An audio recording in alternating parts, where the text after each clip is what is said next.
Scott Nag, my name is Ronnie. Hey, Ronnie. I'm clean and live by God's grace. Congratulations to the celebrants. Welcome anybody new. We actually keep coming. Narcotics Anonymous works. And here's what I propose. If you want a seat in the back, come on up. Let's practice some recovery and let people who want to sit in some seats, come on up. Shake your hand and make a friend, man. All right, don't exclude people from sitting down. So if you guys want to come up and get a seat, please come on up and get a seat. All right? All right, listen, from Essex County, I got a home group. I meet on Thursday nights in Bloomfield. It's called Recovery with a View. Come on by, enjoy yourself, get a new perspective on your life, engage in some real good recovery if you ain't got nothing to do. I've been at that home group for 35 years. The same home group. I've been serving for 35 years. It's an honor and a privilege to be here. I want to thank the committee for asking me to do all of this service work that I'm doing. I'm wearing 5 hats out here. I'm working with programming and speaking and doing all kinds of things. So let's get to this topic, all right? So, you know, the topic is recovery restores dignity.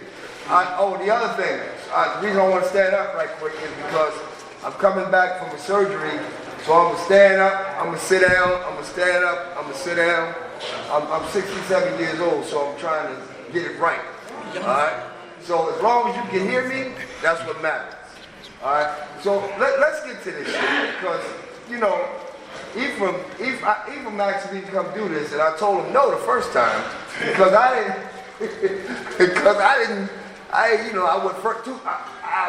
didn't feel really recovered with my surgery.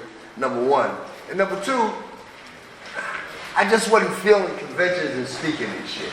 To tell you the truth, I just wasn't in the mood for that shit. I just wasn't. So he called me back. He said, I need you, man. I need you to come do this for me. So I called my guys, and I want to say thank you to my friends. I got a lot of friends in this motherfucker who came down to, like, support me, man. I mean, that's big, right? When you look around, you got some friends that support you, that really, really know you, and know that what I'm getting ready to say ain't no motherfucking lie. That's real good. So I want to say thank you to my friends, Julio and Danny and PK and John P. and Alton and all of my friends. I want to say thank you for coming to support me. And look at Ruben sitting over there, motherfucker. I got him doing some service. And Dave over there. I mean, there's so many people I know. So here's the deal, man. I shot dope I shot dope in the phone booth on Morningside. Right? You understand? You understand? I'm New York. Right? Listen to this. Listen. The park was there. The phone booth was like this. I was standing in the motherfucking phone booth shooting dope. The lady walked by and said, "Oh my God!" Do you think I stopped because she walked by and said, "Oh my God"? I kept shooting dope. What I'm trying to share with you is that I, personally, me, was a derelict. I don't know what the fuck you was when you was using it, right? But degradation was a part of my life. I had abandoned self, right? Listen, I used to go to a bathroom and draw my works up out of the toilet. I didn't give a fuck where I got water from, and I shot it. I needed to, listen, I used to walk through Harlem, right? I caught, and I ain't got no water. You know the fire hydrant? Get my water from the fire hydrant. And I used to get high, man. I would get high. I didn't care nothing about where I was. When I needed to get high, I got high. I didn't give a fuck what you thought, but I didn't understand, you know, why you was bothering me. Like, I'm getting high. Like, why you fucking with me about what I'm doing? Like, I'm such a menace to society.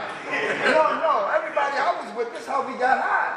We didn't think about, oh, is the water clean? Oh, who the fuck around? No, we didn't want you around because I didn't want to share nothing. But I'm just telling you how, I'm talking about how I was like abandoned of self, period. like your mother, your father, anybody, I just didn't give a fuck about them. I didn't care about me, so you know I didn't care about them. I've been praying about this. You know, this is the first time you guys get to hear me. They know I don't dwell excessively on war stories. So you get to hear this shit now. So, because I don't really talk about this shit. This shit's so buried, so back in, I don't even give a fuck about it. But listen. I used to have unprotected sex and have a venereal disease and would give it to her and didn't give a fuck. People used to walk by me. I don't know about you, because you know I shot dope and robbed people. It really wasn't no in between it. It wasn't no like I shot dope and I robbed motherfuckers. I robbed my family. I just robbed people. But people used to walk by me. I used to like this girl, right? She said, "You stink," right? And I was thinking, oh, motherfucker. I looked at her, I said, "You stink too." But I'm trying to rap to her. But I really did stink. Clothes wasn't washed, none of that shit. Like, you need to take care of yourself. You need to wash it. Listen, I got one, you know that quinine, right? That quinine used to have me itching so much, I used to be always digging in my ass. And I used to ask them, they said, because you don't wash your ass. Like when you get high, you don't wash it. I'm just telling you how I lived, man. When you're talking about like dignity, I had none. I had abandoned myself. Look, when I got clean, I owed welfare $30,000 in child support. For real. I wasn't taking care of no motherfucking body. I used to get knocked off, right? I'd be in the county jail, right? And I may go to court, and I can't go nowhere because I got a hold on child support, right? I just thought this was a way of life. I used to say, listen, I used to get locked up, fucking Danny here. I used to get locked up in the precinct and beg they take me to the county. Now who lives like that? Like who the fuck thinks about, I'm in a precinct, please take me to a county jail. Nothing but a derelict. Me. It's real shit. Like in my mind, the conditions are better, and once I get to the county, I can move around a little bit. You know what I mean? Get my girl to see some shit. You know what I mean? Like most people be fearful, like, oh, who want to get? I'll be like, no, my man's in them up there. You know, like it's fucked up the way when I talk about it, the way that I abandoned myself and my thinking, I was really fucked. I came in late one night with the fellas and shit. My mother's on her knees. Projects. And I asked her, I said, why you on your knees? She said, I'm praying for you. I said, you ain't got to pray for me. But just listen to the arrogance. Listen to who I was. I beat this kid with a chain one time, right? This is painful, man. And we're going to get to this. I beat this kid with a chain one time, right? I beat him with a chain because they hyped me up. They called me a name. Light skin, you wild. Light skin, you this. Light skin. Just listen to, I beat the kid on 17th Avenue where fucking Danny and them live at. Right next to the projects, he was in the field, and I couldn't stop beating him. I owe the boy a minute today. I'm sharing with you, right, the mentality of, like, you know, in the base sentence says we, some of us come from violent crime, dirty needles and violent crime. And that's where I come from. Like, I don't care if you smoke crack, I don't give a fuck what you did. I'm telling you that's where I come from. I come from where it's easier to punch you in your mouth than to have a conversation. If we have a disagreement, I think that we should fight. It's sick. It's sick as a motherfucker. I'm just telling you that's most of the people that I grew up with, that's how we live. I'm not telling you that it's right. I'm just telling you the ability to abandon myself and not think of the consequences of what can happen to me. Right? I got a couple. I got one more. Listen, the boy, we was robbing. Anyway, They caught my man, he got away. I walked into something, right? On Springfield Avenue. Motherfucker had a 357. This boy was standing right there with a shotgun. He walked up to me with a 357 Magnum. His boy said, don't move, nigga. I'm just telling you, right? This is the mentality of me. The boy with the 357 Magnum hits me in the face. When he hit me in the face, I drop back and I go at it. Like, he shoots at, I'm talking, he's Michael Jr. He shoots at me and misses me. I run back to the projects. In my mind, I slip that shit. I slip the bullet. No, listen. I can't wait to see that motherfucker. He got a 357 Magnum.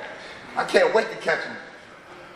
I'm just talking about when it comes to dignity and abandoning of myself. I didn't have anything when I got clean. I mean, when I was youth.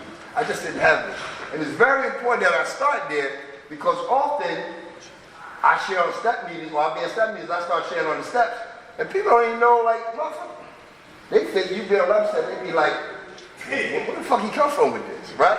They don't know the drug law or the war stories that come, or from which I come. This stuff is very, very important. So here's what has happened, and this is what has made me, what has brought me to a level of dignity. And it's been the 12 steps of Narcotics Anonymous.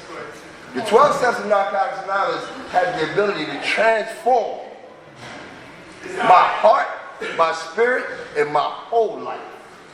Completely. I've never experienced anything like this new way of life. Ever. I've never experienced anything like this. Never. When I got clean, I was getting licenses. I don't know about you. I ain't had no license when I got clean. I was driving, but I ain't had no license. I ain't had no registration. I ain't had no insurance. And motherfucker said to me in the day, he said, hey man, he said, hey, you know you causing harm. I said, you causing harm. He said, something happened to these people? I said, I ain't asking them to drive with me. Listen to, I ain't asking them to drive. This is the type of mentality that I had. I remember, listen, I parked my car, old head Wally, I parked my car in front of a fire hydrant. Old head Wally walked up to me and said, I'm going to the meeting. He said, Ryan, ain't no recovery in that parking. Ain't no recovery in the park. Listen to what he said. I'm looking at him like, what are you talking about? He said, Ron, you can move your car, right? You can really move your car. I'd never park like that again. I was downtown North real quick, and they gave me a ticket, right? I never forget this. They gave me a ticket. And I came out, I was mad. Motherfuckers trying to give me funds, whatever. You know, I found fucking New York. Oh man, you motherfucker cops after me. I'm fucked up, right? I'm clean. Can you give me a ticket? I called my sponsor. He said, was it a meter there? I said, yeah. He said, did you put money in the meter? I said, no, I was just running in there. He said, like, what are you talking about? Like, you hear? My ability easily to blame and abandon myself was like that. Immediately. I'd rather face the consequences of the shit than to do something different. I watch people get licenses, get jobs. I'm talking like get jobs, real jobs, like rehab jobs, truck driving jobs. You know, this was real shits to me. When I first got clean, right, my sponsor told me, I had a little driving job, right? My sponsor told me, he said, you know, you ain't got to wear your uniform every day. Like, I used to wear my uniform to the meetings because it was a badge of honor from where I come from. I had to show y'all I was working. No, it was real shit. Like, I ain't had no other clothes except my uniform. And he told me, he really told me, listen, man, I don't know about you.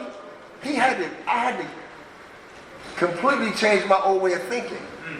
I'm telling you, like he said, you can change clothes. You don't have to. Why do you wear? You're not at work. What the fuck? Like, what? No. It's like, that's a novel idea. Change your fucking clothes. I mean, this is real shit, man. It's fucked up. I'm telling you. Same jail shit, right? From the county, it's the same shit. I watch people get better. We look to the fellowship for the kind of life we want to live. I watch people get jobs, change their lives. I embarked on going to school, man, and it was the best thing that ever happened to me, right? I was working in a shelter, and I got introduced to going to school. Lady told me, she said, you know, you can go to school and get a master's degree. I'm looking at her like, what the fuck about a master's, me? She said, yeah, there's opportunities for you. So fearful. Fear-based, pride motivated. Didn't want to tell her that I don't write that well. Fearful that I can even accomplish any of that stuff. Just fear. Paralyzing fear. It took me 2 weeks to tell her, yeah, I would do it. When I told her I would do it, it was one of the best things that happened to me, man. It's one of the best things. I went from getting a master's degree to a doctorate degree in education. Now I'm a chairperson at 2 major institutions globally in this world. I have social, listen, I skipped the part too, so Danny knows this. I went to Montgomery. I went to a spot, elementary school. You know, he know. I went to a spot, right, where it was gladiator camp. You know, motherfuckers say, oh, you walk around here like you arrogant. You know, some people get me fucked. Oh, you arrogant. They don't know where I come from. I don't really give a fuck about you. I really, really don't care. Like, I come from a place where fighting, when you went from one class to another, motherfucker might sneak you. you know, I'm telling you. I'm just, listen to what they told me. I don't know what they told y'all. They told me, don't worry about that high school shit. You going to Jamesburg and Boardtown. I'm letting you know right now, from here you going, with your behavior and shit, all of this is relevant. So within that behavior, as I believed it, so I abandoned myself. I participated in the behavior that people were doing to me. I forgot to make that point. But later on in life, I went and got a doctorate degree. Think about what I'm talking about. I went from a master's program to a doctorate program. Back to back. My name is Dr. Ronnie Bozeman. Like, this is like, you understand? Listen, I'm going to use a sociology term. I have social groups that I belong to where they love your dignity like their parents want to see you. Their wives want to see you. They're so happy their husbands are with you. That my friends talk about how much I bring to those relationships. I ain't talking about y'all. Y'all bring a lot to my relationship. I'm outside and y'all I got some. Motherfuckers said, they say this too. This is what they say. Oh, you know, he don't want to take pictures. I want my shit on Facebook. Put your shit on Facebook. Some of us can't be on Facebook with no NA shit. And I'm a convicted felon. Listen to what I'm telling you. I can never work I got armed robberies in the French. I can never work at a public high school. The only thing that will accept me is colleges. Listen to what I'm telling you. Do you think I need my students knowing that I'm in NA? Because they're your daughters and cousins and that's my motherfucker. I didn't know he was a dope fiend. I don't need none of that. I'm not telling you that you shouldn't do it. I'm telling you that I can't do it. I can't. I have a different way of life. And I don't argue about it, right? I don't compromise. I don't explain it. I just don't fuck with you with it. You get it? I don't listen. I don't care if you do. Whereas, and sometimes, right, some people can't understand this. Some people, the only thing they understand is I don't fuck with you. You got to walk away from it. Because if not, you'll be justifying all this. I was thinking about this the other day. Man.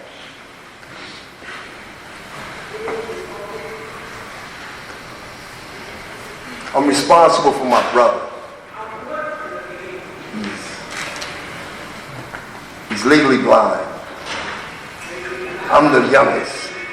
I took care of my sister. She went to heaven. I became now my brother's page and my brother's everything. and the way that those people talk to me, the dignified way they talk to me, sometimes I have to wonder, like, who the fuck are they talking to? Because I have a disease that tells me I'm still not doing enough. Come on, talk about that, Ronnie. Come on, talk about it. I could be doing more for my brother. But I'm so powerless over his disease that I fight with it. I fight and I surrender. I fight and I surrender. My brother will tell you, my brother's doing a great job for me. I handle all of his money. Listen to what I'm telling you. All of it. Doctors, everything. Everything. But if you ask him, a blind man, who you want to take care of you? My brother. Now that came from God. That assignment came from God. That didn't come from me, because my sister was talking to me for like 2 years with, you know you got to take care of Earl. You know you got to take, I'm driving, I don't listen to this shit like to me. Like I don't want another assignment. Because what happens is that it intrudes on my self-centeredness. You understand? Taking care of him means less time for me.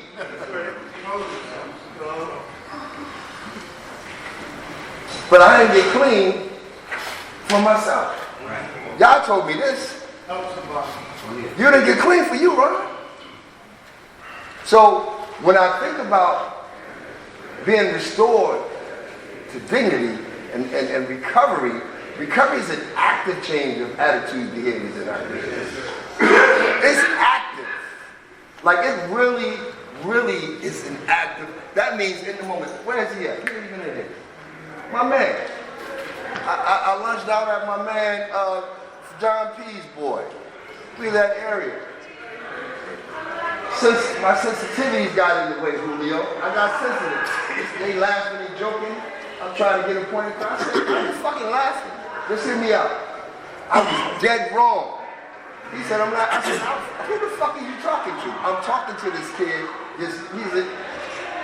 Because I'm sick.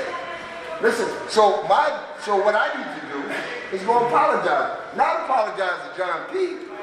Go directly to the guy and say, "Hey man, I apologize. I was wrong. And that's what I did. I got an opportunity to do it. Oh, there he is. I got an opportunity to do it, and that's it. I didn't want to call nobody and tell them. It ain't between them. It's between me and him. It's between me, so I don't have to tell you how much I did do it. I need to, before I tell y'all about it, I need to do it with him.